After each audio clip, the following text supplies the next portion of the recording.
श्री कृष्णा। राधे राधे। आज हम सुनेंगे पुत्रदा एकादशी की व्रत कथा। एकादशी व्रत करने वाली सभी माताओं बहनों भक्तजनों को एकादशी व्रत की हार्दिक शुभकामनाएं। तो आइए सुनते हैं पुत्रदा एकादशी की व्रत कथा। एक बार युधिष्ठिर ने पूछा, हे मधुसूदन, हे भगवान, श्रावण मास के शुक्ल पक्ष में किस नाम की एकादशी होती है? कृपया कर मेरे सामने उसका वर्णन कीजिए। तब भगवान श्री कृष्ण बोले, राजन, प्राचीन काल की बात है। द्वापर युग के प्रारंभ का समय था। महेशमतीपुर में राजा महीजित अपने राज्य का पालन करते थे, किंतु उन्हें कोई पुत्र नहीं था, इसलिए वह राज्य उन्हें अच्छा नहीं लगता था। अपनी अवस्था अधिक देख राजा को बड़ी चिंता हुई। उन्होंने प्रजा वर्ग को एक साथ बुलाकर कहा, प्रजाजनों, इस जन्म में मुझसे कोई पातक नहीं हुआ है, कोई पाप नहीं हुआ है। मैंने अपने खजाने में अन्याय से कमाया हुआ धन नहीं जमा किया। ब्राह्मणों और देवताओं का धन भी मैंने कभी नहीं लिया।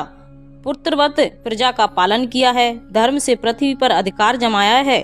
दुष्टों को, चाहे वे बंधु और पुत्रों के समान ही क्यों ना रहें, मैंने उन सबको दंड दिया है।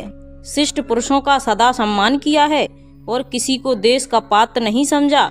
फिर क्या कारण है जो मेरे घर में आज तक पुत्र उत्पन्न नहीं हुआ? आप लोग इसका विचार करें। राजा के ये वचन सुनकर प्रजा और पुरोहितों के साथ ब्राह्मणों ने उनके हित का विचार करके गहन वन में प्रवेश किया। राजा का कल्याण चाहने वाले वे सभी लोग इधर उधर घूमकर ऋषि सेवित आश्रमों की तलाश करने लगे। इतने में उन्हें मुनि श्रेष्ठ लोमस जी के दर्शन हुए। लोमस जी धर्म के ज्ञाता, शास्त्रों के विशिष्ट विद्वान, दीर्घ आयु और महात्मा हैं। उनके शरीर लोम से भरा हुआ है। वे ब्रह्मा जी के समान तेजस्वी हैं। एक एक कल्प बीतने पर उनके शरीर का एक एक लोम विस्तीर्ण होता है, टूटकर गिर जाता है, इसलिए उनका नाम लोमस ऋषि हुआ।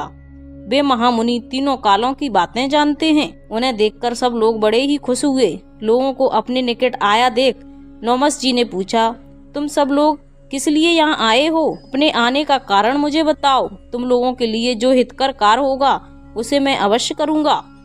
प्रजाजनों ने कहा, हे भगवान, इस समय महीजित नाम वाले जो राजा हैं उन्हें कोई पुत्र नहीं है। हम लोग उन्हीं की प्रजा हैं, जिनका उन्होंने पुत्र की भांति पालन किया है। उन्हें पुत्रहीन देखकर उनके दुख से दुखित हो हम तपस्या करने का निश्चय करके यहाँ आए हैं।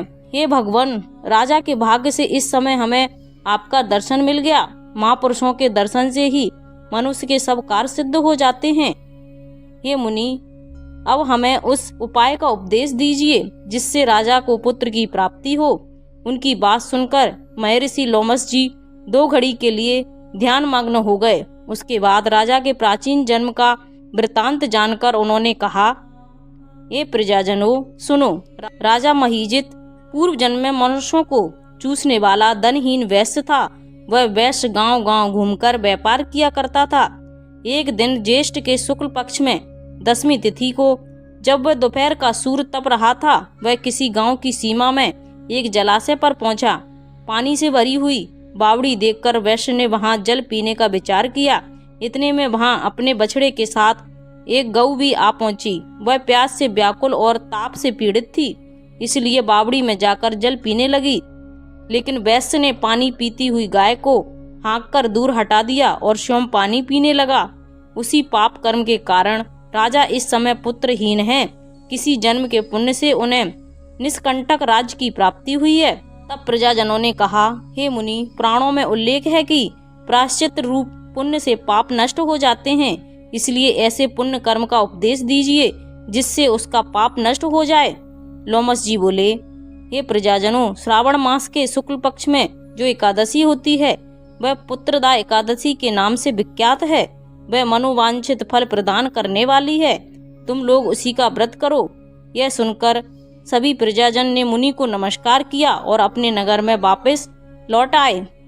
उन्होंने विधि पूर्वक पुत्रदा एकादशी के व्रत का अनुष्ठान किया। उन्होंने विधि पूर्वक जागरण भी किया और उसका निर्मल पुण्य राजा को अर्पण कर दिया। उसके बाद रानी ने गर्भ धारण किया और प्रसव का समय आने पर बलवान पुत्र को जन्म दिया। इसका महत्व सुनकर मनुष्य पापों से मुक्त हो जाता है तथा इस लोक में सुख पाकर परलोक में स्वर्ग गति को प्राप्त होता है। ये थी श्रावण मास के शुक्ल पक्ष पुत्रदा एकादशी की व्रत कथा अगर आपको अच्छी लगी हो तो प्लीज़ चैनल को लाइक शेयर एंड सब्सक्राइब कीजिए। साथ में बेल आइकन को ऑन कर लीजिए ताकि जब भी लेटेस्ट वीडियो अपलोड करें तो उसकी जानकारी आपको सबसे पहले मिल जाए। और सनातन धर्म से जुड़ने के लिए, इसी तरह की कथा कहानियाँ व्रत कथाओं को सुनने के लिए चैनल को अवश्य सब्सक्राइब कीजिए और कमेंट में ओम नमः शिवाय अवश्य लिखिए। Thank you.